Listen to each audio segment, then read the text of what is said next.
Alrighty, good afternoon, everybody, and welcome to our session. This is event number 5, which is very exciting for GEG Sydney, which is titled Work Smarter, Not Harder, and we will be focusing on NotebookLM and Gemini. But if anybody has anything else that they'd like to share throughout this session, just holler, and I'm sure we can have some time at the end where people can jump on. Before we get started, though, GEG Sydney acknowledges and pays respect to the Gadigal people, the traditional owners of the lands upon which we meet. We honour their connection to land, sea and community, and recognise the strength and resilience of Aboriginal and Torres Strait Islander communities. The resilience that they face in the face of colonisation. So for anybody that hasn't been here before, welcome to GEG Sydney. As I said, this is our 5th event, which is very exciting. We are here to give everybody the opportunity to learn, share, connect, and inspire. You can follow along with everything that we're doing using the link at the website, gegsydney.com. And we've got a calendar up there with all of the events that we've run, with recordings if you've missed anything, and all of our future events. So this event is in collaboration with GEG Canberra. So if anybody didn't know, Chris has made the move to the nation's capital. So Claire and I are still based here in Sydney. Chris is in Canberra. So we're looking at how we can form a bit of synergy between the two groups and reach as many people as possible, but then with the idea of branching out further into an Australian GEG network moving forward.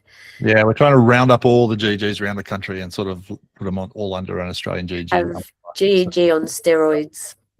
Yeah, and I'm loving the Canberra lifestyle, by the way. It's a very nice place to live. It is a very nice place to live. So the agenda for today, as we said, we'll do some teacher tips on NotebookLM, some ways to save time with Gemini. So it'll be a fairly short and sharp one this afternoon. My timing is a bit, I should have changed that to be an but hour. That's okay. The wrap up on what's next, who knows where we'll end up by the end of this this session, based on what we share and what people are wanting to know more about. But I think in that respect, here are your GEG leaders. We probably should shift that a little bit earlier in the slides for next time. So I am Kelly, we've got Claire and we've got Chris on the call as well. We'll be running little bits of this session today as well. So if we haven't met, I am very excited to have you here today, and look forward to GEGing with you as we move forward. And I just want to point out that it says Crux Learning there, which was my little company that I did some contracting stuff through. But I now work full-time in a school again, which is system. It's a lot of fun, and I work for Galilee School here in Canberra, which is a school for disadvantaged and vulnerable youth. So no 2 days are ever the same, and no 2 days are ever easy, but it's very rewarding. Awesome. Cool. And on that note, we are going to jump in, and as I said, starting with NotebookLM. I am going to throw to, who am I throwing to? I can jump in here. Claire, yep. So we decided to focus on NotebookLM and Gemini today as two sort of really great AI Google tools that everyone has access to. I've just got that little video of how you can access it. It is in our waffle. It's been in the waffle since last year sometime.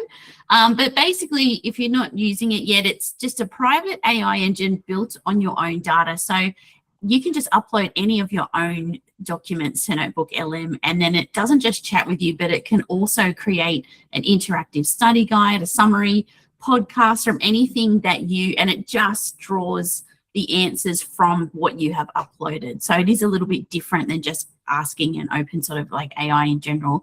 And it's a really wonderful time saver. So we've got some tips here for how you can use it as a teacher to help you. So the first one is one that I've found very handy lately. It's where you can just basically upload documents for a particular topic that you have, or if you're doing a subject for like the HSC or any PDFs, YouTube videos, docs, anything you have, put it in there, and then it you can become an expert by asking it. So I've been being a NAPLAN coordinator for my school this year for K-12. So that's been an interesting new challenge for myself. So it's a big difference going from just running the tests, even as an administrator to a coordinator for a school. So so I would like, where do I start? What's the difference? What do I need to know? So my colleague Chris, who's Maguire, some of you may know, he and I created one for NAPLAN for ourselves. So every time I have a question, I can quickly jump in there and ask it, and it just takes it all just from the handbook. So I'm not going to worry it's going to get the information from the internet and it's going to be wrong. So that's been very handy. So you can do it for lots of things, create like quizzes and lesson plans based on just what you've uploaded to it. And it just saves you a lot of time by trawling, like for me, looking through the handbook, literally when I'm like got a question that I need to answer in the middle of the test, I can quickly ask NotebookLM, and it's been real handy for me. I don't know if anyone else has any good examples of using it this way as well. Yeah, I the job that I have now teaching in the school, I got with a little bit of help from NotebookLM as well. I literally I saw the job advertised and I downloaded the job description, and I had my resume, which I had, and I uploaded both of them into NotebookLM, and I said match the job requests, match the skills required for this job with the skills listed in my resume, and create a cover letter explaining how the two map together and blah blah blah. Anyway, I got the job, so it must have worked. So yeah, so that's one tip that we've got for you. What I'm hearing is Chris got the job based on NotebookLM's skill set, not his own. Great work, Chris. Yeah, well, I might have edited a little bit, but it is like my partner is job hunting at the moment as well. She's going through the cycle, and it's like I know it's not an educational use per se, but the ability to upload job descriptions with your resume and then ask NotebookLM to match things together, like this specific job, look at my resume and tell me how I should structure my cover letter for that job, which might be different for the next job. So like, it's really flexible. And as you asked, Kim Schick, I've got a very quick use case as well. I live in NotebookLM. My role, for those who don't know, I'm head of AI for 18 schools. I've actually created a notebook where I've uploaded all the AI policy from around Australia, CENET's policies, the Department of Education's policies, the education framework. And what it now has allowed me to do is have a brain that I can question around AI policy around Australia, which again, I could do, but would not have the time to decently digest. So again, another example of being able to build my own custom brain and then being able to query it and question it is mind-blowingly useful. So that's my use case. We've actually also done it for our work school wellbeing like documents, and like for new teachers new to the school who aren't sure like the procedures for in terms of behavior management or reward systems, and so they can actually ask that when they have a question as well as a little quick guide rather than not knowing the procedures. So that was going to be one thing that I was going to say is it's a great tool for onboarding new staff in any scenario. So obviously I'm not in a school anymore. I'm at EP, and we work with a lot of contractors. So we have a lot of people coming and going into projects, and we need to get them up to speed really quickly on what's happening. So we can upload all of the resources that they need for a project, and then they can engage with that in any way that they like. So they could create a quick podcast on the design standards or a quick podcast on the accessibility standards and listen to that in their own time. But yeah, and I think onboarding in any job would be so much easier if you had the ability to create or upload all of the, there's usually hundreds of pages of documentation for some jobs, and being able to engage with that in the way that suits your learning rather than flicking through or watching. I watch my husband doing inductions for work, and he's just like watches the video on mute. I didn't say that out loud, but we're all the same. We just want to get through it, and being able to choose the mode that you engage with best. As we know, that's how the best way to teach our kids. So why would we do anything different for the adults in our environments as well?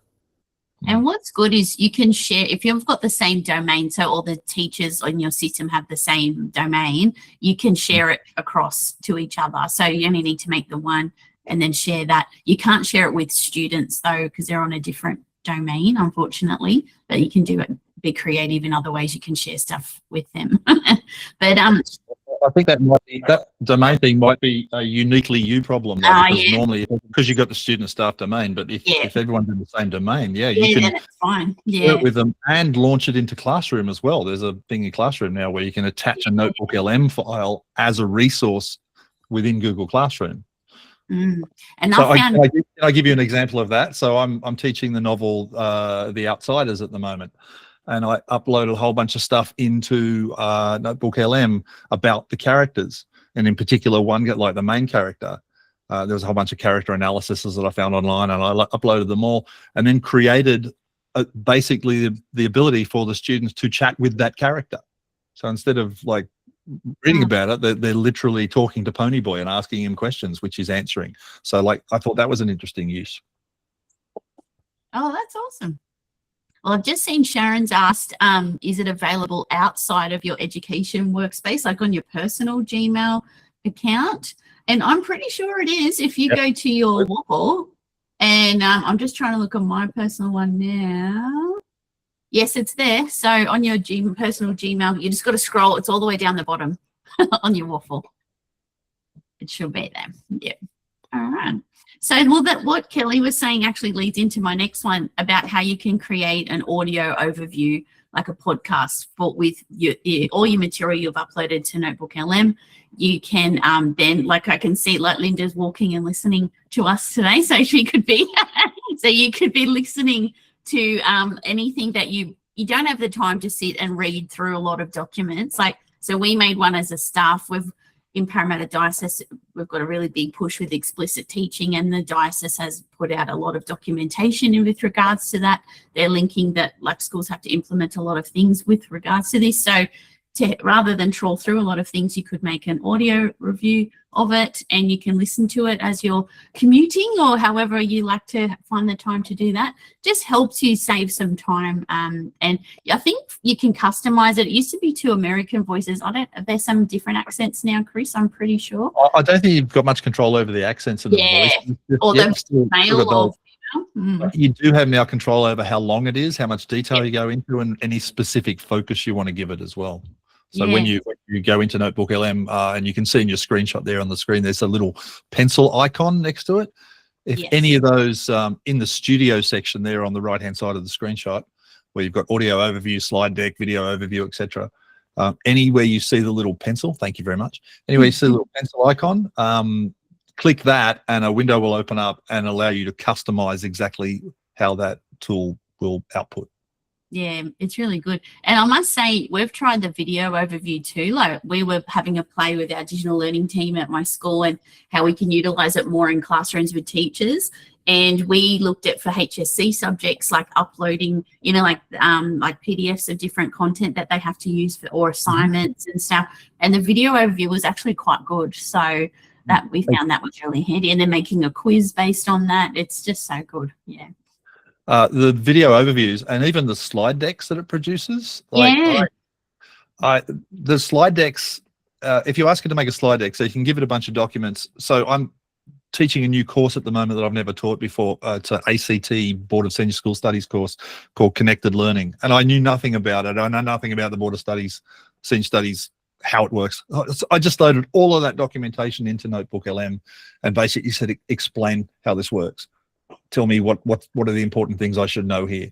And again, it spat out all that sort of stuff.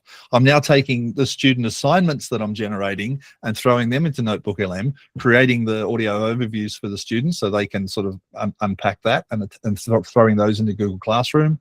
The slide decks that it's generating are actually good enough and detailed enough and easy to understand enough that I'm literally using them in class now as overviews to introduce the assessment tasks. Like, it's really good now.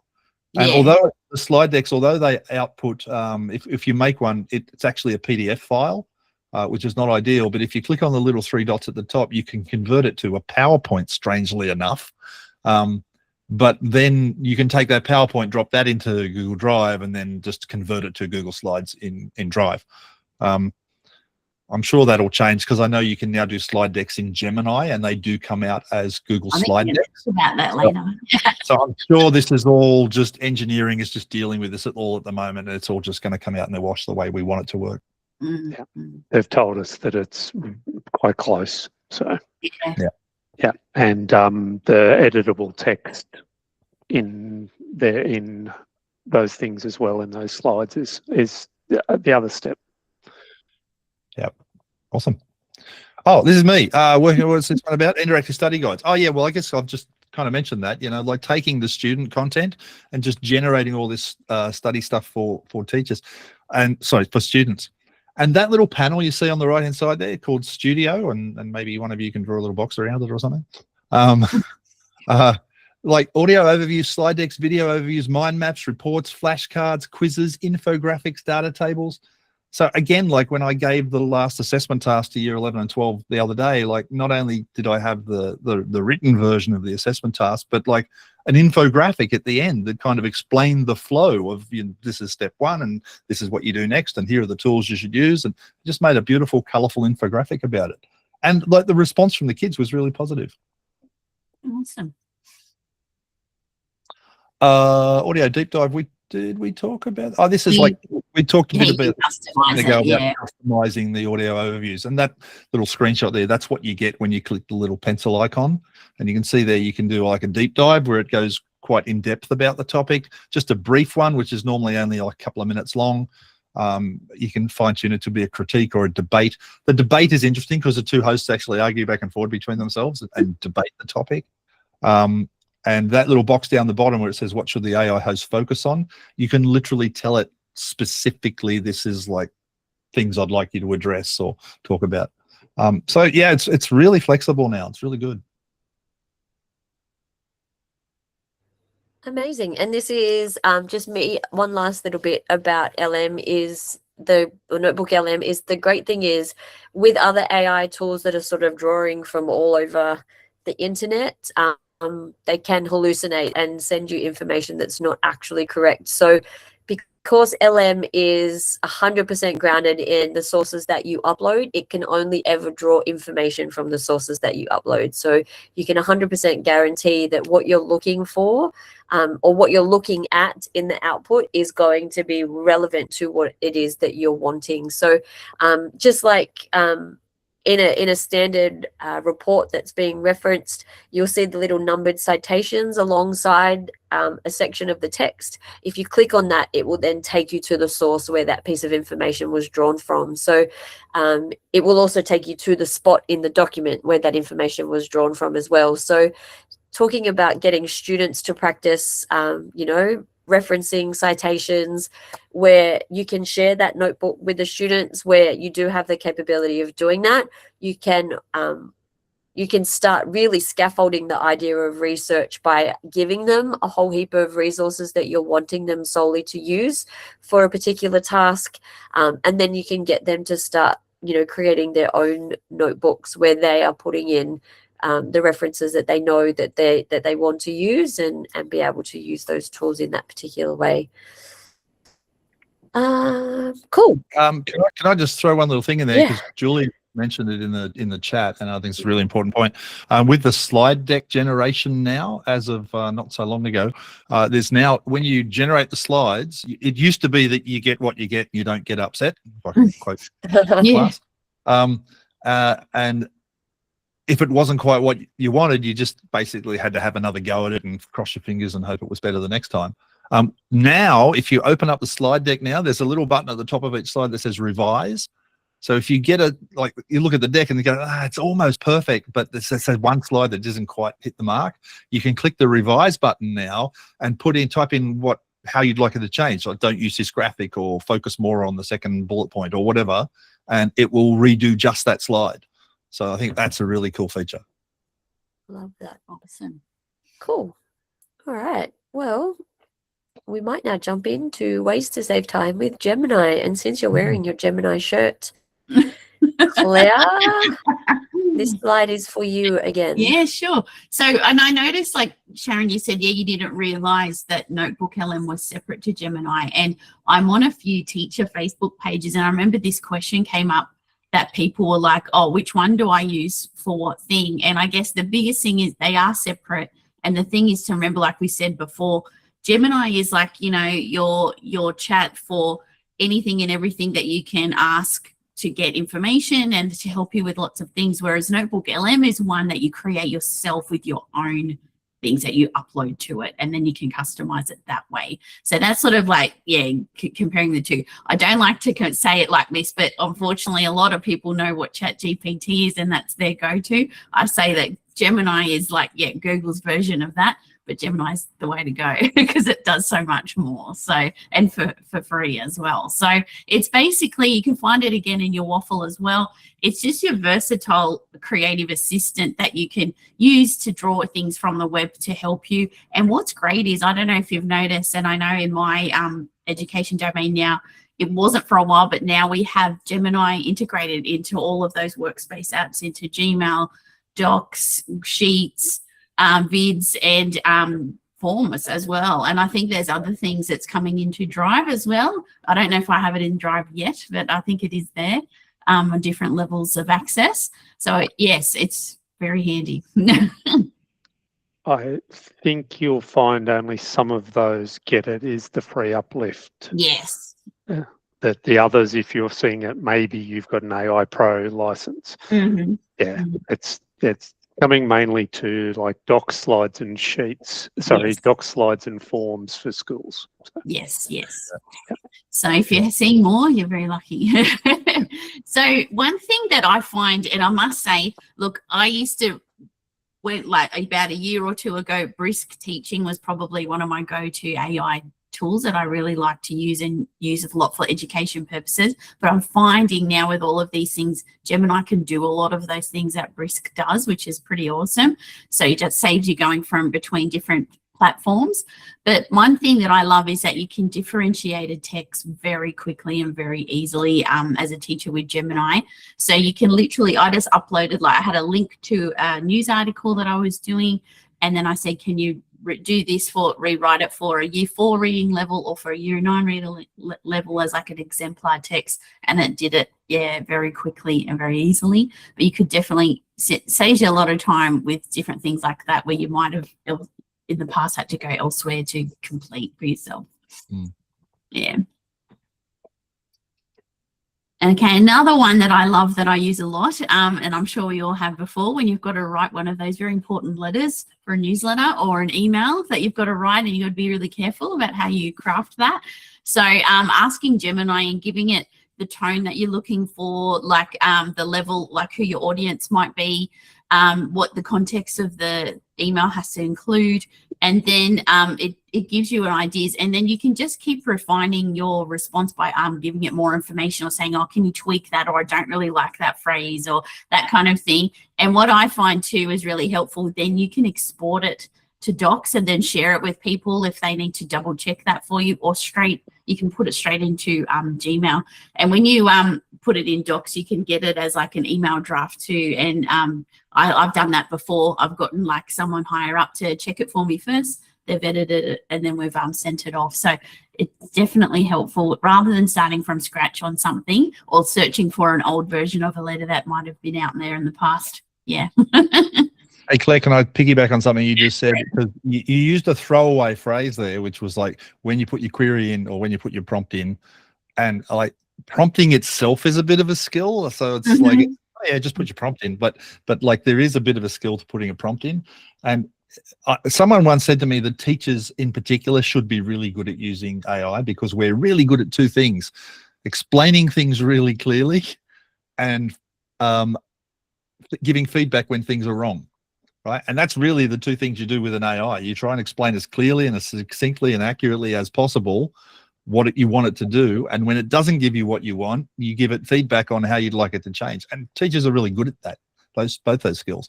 So I just wanted to mention that. And for people who have not sort of learnt much about prompting, I mean, just be really specific. Talk about who you want it to act as, what you want it to do, what format you want it to provide a response in, and any specific context around that. So, you know, act as a experience designer to produce a poster with 4 colors and whatever, you know, like just be really specific about what you're asking for and you'll get a much better response. I did read something the other day that said the average prompt is only 9 words long, right? Which most people are not really taken the time to put in a detailed prompt. If you can just go from, and I don't know where I got this statistic, but someone said if you can just get your prompt to go from 9 words average to 21 words average, it's a whole other ball game in terms of the quality you get. And I heard somewhere someone said, don't bother being polite to it, even though like, because really, like, it doesn't really help, does it? And it kind of doesn't make it as succinct. I can't help myself. I still go, thanks. Good answer, Gemini. Nice to the robot. I must be part Canadian or something. We've seen what the machines do in Terminator. We're just getting on their good side. I like just on that, I did read something that said every time an AI does something and you write in thanks or like good answer or whatever, like the number of tokens and electricity and water and everything that burns back in the AI data centers is way more than you'd expect. Like when we all do it. Okay, let's still be nice. But I like what Julian said.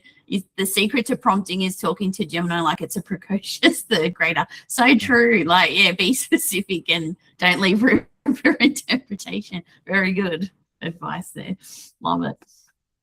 I think something that I found really good when I was when you're developing the skill, and now I still use it a little bit just to save time, is build a gem that builds out your prompt. So you can give it the 9-word version, and next thing you know, you've got the 50-word version back, and you just stick that into Gemini. Like it's that's good advice. This is me. So I'm actually going to, if you guys don't mind, can I just share my screen for a second, because I just want to show you a couple of examples. So I'm going to throw my screen in here and share maybe this one in a tab. Okay, we'll do that. So just on that thing about being really specific and asking specifically what one from, I just want to give you an example of something that I made the other day. So I had to come up with a is this the right one? I have so many Google accounts and I'm using them all, and I couldn't, because now I don't know where anything is. I think it's this one. Okay. So the other day I was trying to design an assessment task for this course. And as I mentioned, I'm teaching a course I've never taught before in a subject in a different state. And so there's a lot I don't know. And so I started off with this prompt here. It says, I'm teaching the BSSS Connected Learning course in the ACT, the A course, because there's about 5 different versions of it. And I need to design an assessment task for finding balance. My students have already completed one assessment task where they've learned about various models of well-being. The task was very text-based. I'd like this next task to focus on the content descriptors listed in the attached rubric, which is this one. And if I just show you what that looks like. So I'd started a rubric using the specific, criteria that I was required to do, but I wasn't sure how to fill the rest of the rubric in. And then I also uploaded into here, the Connected Learning curriculum document from the Board of Senior School Studies. So I've got both of those things in there. And so my prompt is to say, look at these two things. I want this task to be multimodal. So I knew I didn't want it to be text-based because I'd done a lot of text response stuff in the previous one. And I suggested a few things there, maybe a podcast or a poster design. Help me design a task that provides an open-ended approach. It's about making and doing, might help you capture the interest of students who are often quite disengaged, blah, blah, blah. So I'm trying to be really specific about what I want and who the audience is and how I want it to approach it. And so then it went, okay, great. And you can see the response here from Gemini on the left. Now, I'm in Canvas mode, which if you haven't explored yet, anytime you ask Gemini to make something for you, take the time. Let me just come out of here and just show you what I'm talking about. If I click on New Chat, you've got this Tools button here, and there's a tool here called Canvas, right? Turn on the Canvas mode whenever you're getting it to make something for you, and then it becomes a conversation between you and Gemini. It's not just Gemini spitting out a finished product and going, here you go. You can actually edit and interact with what it's asking you. Canvas mode is amazing. And just while I'm here, just want to show, we were talking about NotebookLM before, and I think someone just mentioned you can now use NotebookLM as the source documentation for the gem. So all this stuff is starting to really work together in really integrated ways. But anyway, back to the one I want to show you. So I've asked this big question from Gemini, and it's come back and it's given me two things. It says, okay, here's a suggestion for your project. and it's come up with a whole bunch of stuff. And there were some really nice ideas in here that I'm not sure I would have thought of necessarily, but it was definitely on the track of what I was thinking. So I went, okay, that's great. And then I said, so make a rubric as well, which it did. The formatting's gone a bit skew-if in here. It actually was a table before, and it's gone a bit funny now. So, but it was a table. And so I came back and I said, look, that's good. This looks like a good start. Can you suggest more options for the student might pick? Because I liked the ones it gave me, but I wanted to give the student tons of choice. So I said, give me more choices. So it did that. So it came back and it gave me a tech, a creative, a hands-on, and an action pathway. So like for these particular kids I'm teaching, like I never know what they want to do. So there's tons of choices, right? So it's done that. And then I said, well, this is great. Now I need to clearly link the activities in the task to the content descriptors that I've given you and map them together so I can make sure that the task that's being designed is meeting the requirements of the content descriptors. So great. So it's gone ahead and done that. And then it's giving me a mapping guide. And these over here, content descriptor 1, content descriptor 2, and it's saying this is the part of the student activity that maps to that particular content descriptor. So I know that I'm hitting all the content descriptors and I'm not leaving anything out. And I think it did a really good job of that. It gave me a little summary guide down the end. Now, I just continued the conversation with Gemini. It gave me a rubric initially that had like 3 categories, sort of good, bad, or good, medium, and sort of not so good. But of course, we need levels A to E. So I said, go back and do this for 5, not 3. So it redid that. So it came up with a whole bunch of things there. It mapped them back to the verbs in the curriculum, which is important. Then I said, make sure you use the actual content descriptors, which it went back and amended a few things. And then I noticed that it had given me a rubric where things were added up in like really weird numbers, like it was 8 points for this and 3 points for that. And I went, no, just make everything either 5 or 10. So it went back and did that. So it added up to the 40. But anyway, that long story short, if you engage in a conversation with Gemini and you give it the resources and you're really specific about what you want, it actually gives you some amazing stuff. And so the end result then was, this is the final product that I'm giving the kids. It's this challenge that I won't go through the whole thing with you, but like it's got the pathways they can follow. It's got the what you need to do step by step. Here's the instructions. Here's the investigation. These are the different phases of the project. These are the content descriptors we're covering. Here's the mapping table that I just took out, the one I just showed you, put that in there. And then down below, part of the other thing I said was, remember how I gave it a rubric that was not completed? It only had the basic thing in the first column. I asked it to finish the rubric for me, and this is the finished rubric it came up with, along with all the marks and the grading, just the way I want it. Obviously, as a human, I went and read it all and I made sure it said what I wanted it to say, but I made surprisingly few changes. Like it really got a lot right on the first pass. So there's that. And then that's that, the infographic that I made. That I threw all of this then into NotebookLM, created the infographic and brought it back here and dropped that in there just to try and make it a bit more visual. So I thought that was one interesting example of how I'm using this in the classroom. Can I show you one other? Yeah. And I think that's in a different Google account, of course. So I did a very similar thing while you're getting the other one open with, using Canvas. And it was for a STEM project with Year 4 last year. They had to make a marble track. And it was the same thing. Like it came up with the idea, the project, the problem for the students, the worksheet they could fill in, the rubric. It was just so handy. And I didn't have to tweak a whole lot. It was really good. Linked it to the outcomes.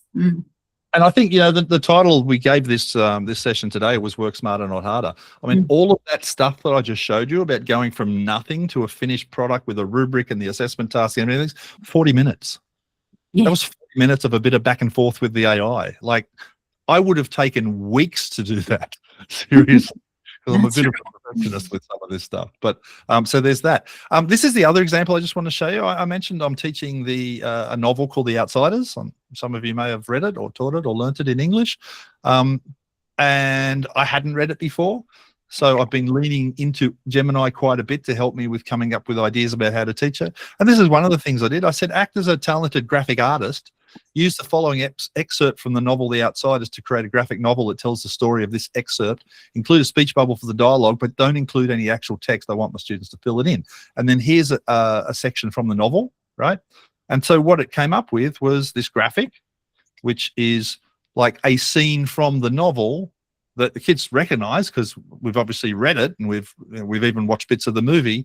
But their job was to go back in and put the speech bubbles back in. And in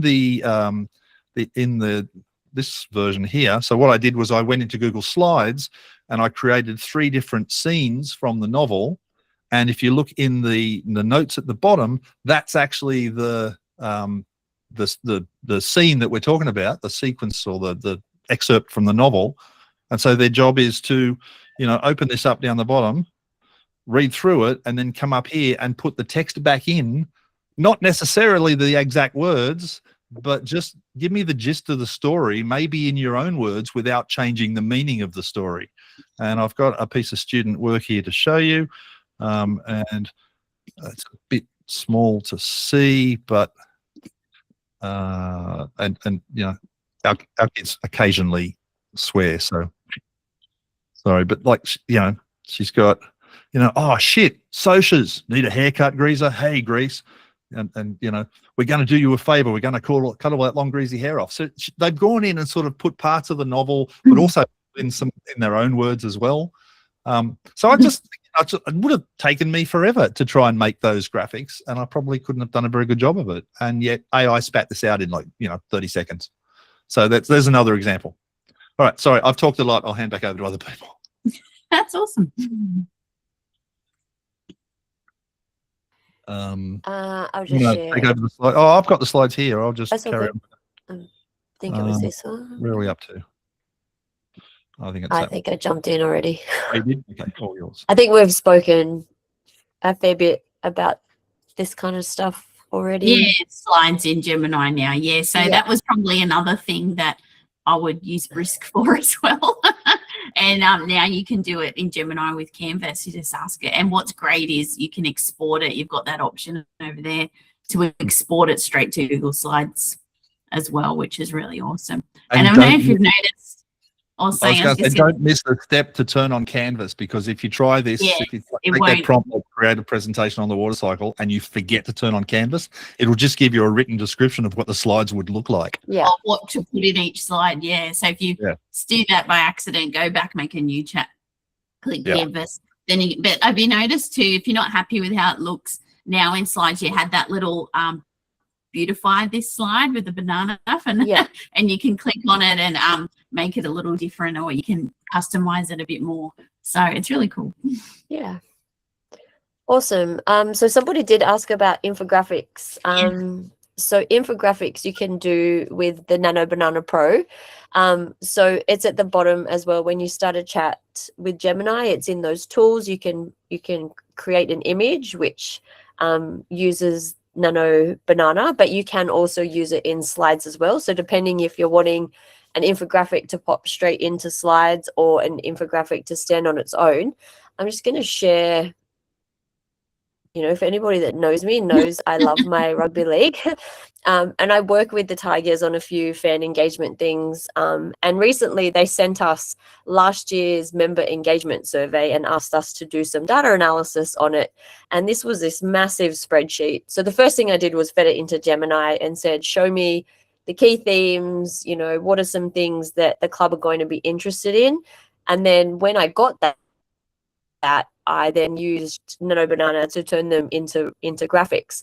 So all I did is, so this was a line graph that I had that I created originally in Sheets, but then I put it into Nano Banana and said, turn this into a more engaging graph using Tigers colors. And this is what it gave me. And then these slides here were essentially originally just a slide of text with all of these numbers in there. So I used the beautify this slide button at the bottom of the screen. It's no longer there now because all of these have been imported as images. So technically there's nothing on the slide to beautify anymore. But I essentially just clicked the beautify this slide and then just wrote in the prompt, turn this information into an infographic using Tiger's colors, and I really didn't have to put in much more than that. It created it created the format itself. It took the information from the slide and turned it into these infographics. We then presented these to the club, and they're like, how did you do that? Like, they thought I'd spent hours on putting together this slide deck for them. And I was like, yeah, it took me about 45 seconds for each slide. My internet's a bit slower than average, which is why it took me 45 seconds and not 30 seconds. But yeah, it is really quite, you can have, and every slide it popped out a slightly different infographic. So you could have a lot of fun with it, with the students, doing investigations, creating surveys, and then using the tools that are available in order to, turn that raw data into these amazing infographics. And I think on the next slide, Claire's got a couple of other examples as well. So it was like, you've got your hand-drawn kind of version of one, and then like that's what it can look like if you ask Gemini to do it. But then I did one myself. If you go to the next one, I just said we need an infographic for NAPLAN for year 3 and what they need to bring. And my first one was very airy-fairy with all these suggestions. Bring a jumper in case it's cold. And I'm like, no, I need to be a bit more specific. So I said, make sure you have your iPad, a pencil, headphones, and a happy attitude. So that's what it did. Pretty cute. Like, it literally took 5 seconds. So It's got one major mistake in it, though. Oh, does it? I didn't even look. Bring an iPad, not a Chromebook. Oh, yeah. Sorry, Chris. And a second major mistake for this year's NAPLAN, did you tell them to bring their own internet connection? Oh, hasn't it been? Sorry, too soon. I'll pass back. The rest of the school, it's, a Chromebook or a MacBook, but yeah, year 3's different. There are still a whole bunch of, if you want to know more about using Gemini and AI and all of these tools, there's 2 courses currently up on the Google website. One is called Generative AI for Educators. There's a link there. We'll give you these slides to you later, but there is a QR code there if you're interested. And also the Gemini for Google Workspace. There's also a link for that as well. So both of those courses are on the Google training portal, whatever they call it. And see, I don't have to remember the right names now. But they're all still there and they're all free. So and there's actually a Gemini certification now that you can do as well. I recently did it. I should have put a link in there for it, but it literally was just I think about 45 questions, multiple choice test. It was free when I did it. I think it's still free at the moment. Yeah. And it was great. It kind of just sort of helped affirm to me that I do know what I'm talking about, guys. So that's good. But no, it was really good. So I highly recommend to build up your own knowledge as well. It's a great little one to do. Add another badge. What was this slide for? Oh, it's for the next one. Yeah. So there's a couple of other events coming up. There's one coming up in May, actually run by the Canberra GEG, called Google Tools for Engaging Learning. We don't know what that will be yet because there'll be a whole bunch of new stuff between now and then. So we'll focus on that. But come along. And later in the year, we've got one on using Google Tools for Assessment. But do keep your eye on the website. So this is the GEG Sydney website. If you go to the events calendar up here, go to calendar overview. This is all fed from a central calendar. So as we add new events into the rotation, they'll all just appear in here. So yeah, gegsydney.com, you'll find everything there, or GEG Canberra if you happen to be in Canberra.com. So good. Now there's a whole bunch of finishing up stuff here, but I want to hear a bit from Julian, because Jules, you do amazing stuff with AI, and I want to see what you're doing. So jump in, my friend. I'm going to stop sharing and hand over to you. Oh, well, thank you. This is obviously completely impromptu. And first of all, I need to apologise that everything I'm about to show you is not available for those in the DOE. What I want to talk about is, very briefly, for me, over the past 6 months, my world has changed significantly. So as I mentioned at the beginning, my role is I'm the head of AI for 18 schools of the Anchored Schools Corporation. It's a fancy title, but basically my role is to how do we use AI effectively, and not as a bell and whistle, but make sure we've got the right policies and so forth. When I caught up with a whole bunch of my teachers, I heard so much frustration around, I don't know how to prompt, I don't know how to use these tools, and I don't know which tool I should use for the right job. So I started playing with a whole bunch of Google tech. There's a fantastic program called Google AI Studio that is vibe coding. You can talk to it, or chat to it, and it will start building apps. And what's been happening over the past 6 months is Google keeps releasing more and more powerful tools that allow me literally to create anything that my mind desires. So again, I'm an educator by trade. Yes, I'm a geek. I used to teach STEM, but I'm not a developer. So before I show you what I'm about to show you, what I'm about to bring up was written without code, was written by me, based on my ideas, and it's been evolving based on feedback from my teachers. So without further ado, let me show you Spark. So the idea of Spark is simple. We want to create a tool that keeps human in the loop, that makes it easier for teachers to create lesson plans. And you'll see it's all very gamified. When I log in, I can see things I've been working on. I can see what people in my school have been up to. We've got competition between faculties. I didn't want to put competition between teachers. I didn't want to name and shame, but absolutely, Hizzy is currently ruling the school. And we even have badges that they can earn, so fun gamification. But what I want to show you is what it does, which are two things. First of all, again, this is all built with Google tools, and it's all powered by Gemini tech under the hood, and it's all created without me writing code. So first of all, I can come in and say, hey, look, I'm going to do stage 3. I'm doing a Hizzy task, so let's do a history about the Australian colonies. But I also want to tie it to NAPLAN, because we're going to be working with reading comprehension and spelling and understanding responses. You can choose information from, in my case, the NESA syllabus. All our schools are in New South Wales, and it was automatically going to map to it. You give it a topic. You can provide resources. And again, this is really cool. If you upload an existing lesson, it will recognize that what you gave it is a lesson and will update it for new NESA standards or to your idea. Or it will recognize that you've uploaded a whole bunch of resources, textbook chapters, books, whatever it might be, and it will then build what you've got into there. So let me just give this a title. Let's just go from First Fleet to Federation. You can choose your preferred teaching mode. So maybe you're a BLP fan of Coxon, maybe you like explicit instruction, maybe you want to do inquiry, and you can even spark ideas. To keep this short, what happens when you click Create? As I said, class, we have the library. Let me go back to something I prepared earlier, and here is the library. So the first thing that it does is it creates a lesson plan for you. Now, please note, it's just descriptors. I believe very strongly in human in the loop. I want teachers to do what teachers do best, but it's going to come up with the idea that you can easily edit and drag around and change. It's tied to curriculum, so it knows the NESA alignment. It's bringing in the terminology from NESA. It's got the success criteria from NESA. Gets better. I really wish I had a visual hook that I can show to my students.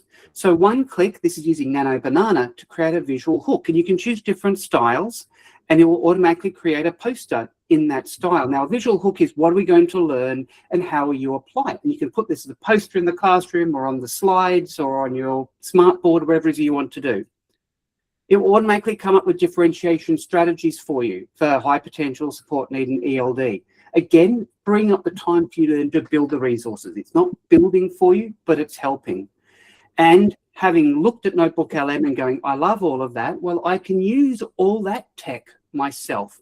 So with resources, it will automatically create rubrics. It will create worksheets. And all of these, they can download as a Word document, or it's going to create a slide deck, which by default is text. But again, behind the scenes, it knows what your lesson was. It knows the NESA curriculum. It knows the keywords. It knows the outcomes. So behind this, you can edit this text if you want to.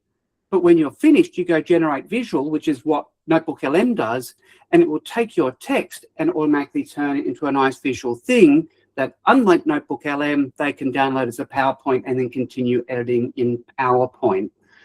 The magic about this is teachers keep coming to me and go, I really wish we could do X. I really wish we could do Y. So we've added glossary cards. We added infographics. But instead of having to learn how to prompt, I want to type. Kind of person who knows things like can get a domain from Squarespace. So the idea is to make it easier for staff, to make it quick and simple for them to do what they want and to share. So that's what we're doing. Again, just to stress, look, not everybody has the skill set to create something like this. I won't pretend it was easy, but I did this without writing a line of code. I've done this because Google make all their tech available with API. So I was able to say, you know, I look at NotebookLM, I look at GEMS, I'm looking at all these ideas. But for me, I had the capability and dare I say it, in my role, the capability to go, well, how can we create a custom tool that allows our teachers to focus on what they want to focus on? And again, this is where I joked at the beginning, for those of you here early, my role is to be agnostic. Microsoft has nothing on any of this. I am far from agnostic today. And yeah, so I'm happy to answer any questions, but look, that's what's been built, that's what's been rolled out to our schools, and we're really proud of it, and the teachers are loving it. All I can say is, holy shit. We're all thinking it. Chris, you'll love this, especially because people like you and I, like I haven't taught for ages. Chris is back to the coalface for the first time. You don't know what you don't know. I actually wrote this tool for me, and it's actually been really popular. It's called the Misconception Guide. It actually highlights these are the misconceptions students often have in this subject area. Here's the correct understanding, and here's how you can teach around it. Where was this when I was teaching STEM for the first time? Because I didn't know the misconceptions, which meant it was halfway through a lesson before I discovered it. So again, I kind of built things for me, and yeah, the video studio, I've been able to tie it into using VO3. So you can now type in what you want, and they are short, they're 30 seconds, but again, my staff don't have to learn how to write a prompt. You can put in what you want. I want an animated whiteboard or a cartoon animation or a talking head, and it then goes and generates the video that they can then download as well. So this is constantly changing. As I said, very proud of it, and yeah, it's hitting the things to teach, because I guess what I want to finish up on, and I'll stop sharing at this point, when people like me who are very pro AI, like I love this, I live and breathe that, I have a job title that does it, it's very easy to get caught up in the, oh my goodness, AI can do all of this. But the reality for me, and I guess this is what I want to share, is it's not here to replace a teacher. It's very easy with tools like this to go, oh, great, so we can actually have it create the full lesson. Oh, great, we can have it create all the assessments for us. Personally, I think there's huge danger in that. Not just because we risk putting ourselves out of a job, because I disagree with that, by the way, but us as teachers, it's that human in the loop that makes us powerful at what we do. It's why every time there's been a technology innovation, be it cassette tapes, be it the internet, be it Wi-Fi, AI has technology has always allowed us to augment what we do. So when I built this, and why we called it Spark, so much isn't a name, it's to spark the idea, is to get you started. But that worksheet is still not good. Download it into Word or Google Docs and then keep working on it. Or that quiz is not going to be perfect, but it's there to give you a starting point, so that if it normally took you 3 hours to make a lesson, still spend 3 hours. But the time now is spent on quality resources instead of an hour and a half of planning and then only an hour and a half for resources. So that's just where I want to finish up, because that's also why for me this tool is so important, is to augment and save that time so that we can actually focus on increased quality in our classroom. And that for me is why I'm excited about AI and where the intentional use kicks in. So I'll stop. I'm not here to present. I'm sorry if that was a bit too long, but I was, yeah, just always happy to share what we're working on and hopefully give you guys some ideas on what you can do. That's amazing, Jules. Amazing. Oh, Wow. No questions, Tim. No, you're done. Go on. Yes, Tim, unmute. There you go. My question was about something else, a question / statement more than anything. And I note, I'll quickly aside announcement yesterday or the day before that Whiskey is about to be end of life because it's rolling into flows. So, and that, I just wanted to say two things. One was, I love what you did with Canvas, Chris. I did basically that same cycle, but I did it inside NotebookLM. And why I liked doing that was I gave it a couple of resources like the Australian curriculum in the context I used.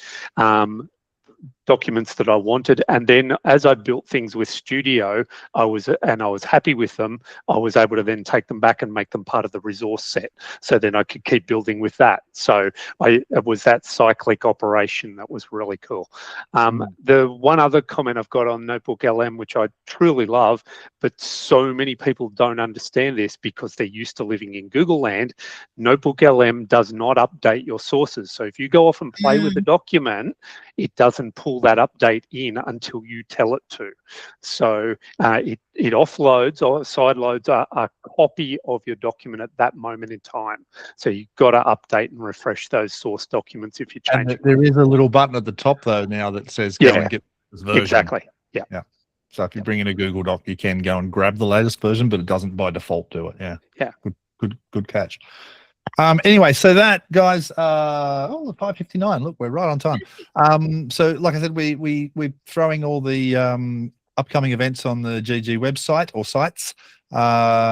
We do send out a reminder before events. Claire generally throws a bunch of stuff onto social media. I'll try and send out a reminder through the Google group. If you're not getting our emails, check your junk filters because sometimes they tend to go there. But if you're not getting anything from us, that's maybe why. This is not like just the Claire, Kelly, and Chris, and occasionally Julian show. This is like the Google Educator groups are meant for people to share ideas. So I know the 3/4 of us have done quite a bit of talking today, but like, you know, I love it when Tim comes along and throws things in. I love it when other people sort of like, this is meant to be a discussion amongst our peers, not just a bunch of people presenting at you. So please do remember that this is a community. This is not a job for Claire, Kelly, and I. This is a community of people that we like working with. So please, you know, be part of it. If you know other teachers who would benefit from this community and having this sort of information sharing happening every so often, please share it with them. Let them know it exists. If they go to the website, which, by the way, I'll just pop back over to the website. If you go back over to the website and you go to the info page, no, where is it? Where did I put it? Info, join GEG Sydney. All right, there's a link right there. And if you click that link, it'll take you over to a Google form. You fill out that form, right? And then we'll just add you to the Google group. And then from then, you'll just get all the communications from that point on. We use the Google group to make sure people are on calendar invitations and yada, yada, yada. So it's really important if you want to be part of this to get yourself onto the Google group because that's where everything is disseminated from. All right, just back to the last slide.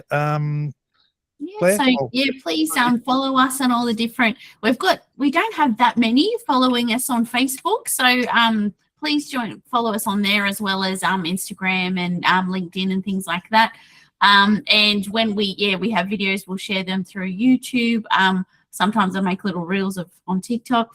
So yeah, have it follow us on all the things. The other thing I wanted to say was we were going to brainstorm after this, like you know, next time we meet, some ideas for future sessions for the Sydney one for this year. So if you've got any suggestions for ones you want to learn, please put it in the chat now so that we can definitely tailor it to what people want to learn about. Yeah, that'd be great. I mean, we did a session a couple of weeks ago on Google Vids because that's my favorite tool, so I wanted to talk about that. But yeah, like I said, this is a community and we want to make sure everyone in the community has their voice heard. So if there's things you want to include in the rotation of things that GEGs talk about, throw it in there. Throw it in the chat now or send an email later or but yeah, let us know. And by the way, if you think there's not many people on the Facebook group, Claire, you should see how many people are not on the Blue Sky group. No. Anyway, so that's it, guys. Thanks very much. It's been fun. Thank you, Kelly. Thank you, Claire. Thank you, Julia. Thanks to everyone else who joined today. Not only if you were brave enough to unmute your mic and say something, but also I noticed there's a lot of people throwing things into the chat as well. So that's just as valid. So thank you for everyone for doing that as well. And my buddy Leanne's on. Hi, Leanne. I haven't seen you in so long. All right. Well, on that note, we might wrap it up. So thanks, guys. Thanks, everybody. The recorder, if I can find the button. Where's the button? The red one at the top. That's what I thought, but they've moved the button. I can see it. can't, so I'm just going to go here. Okay, stop Yeah, recording. move Okay. the button. Thanks, everyone. See you. See you in another one. Bye bye. Brain talking, Chris. Bye.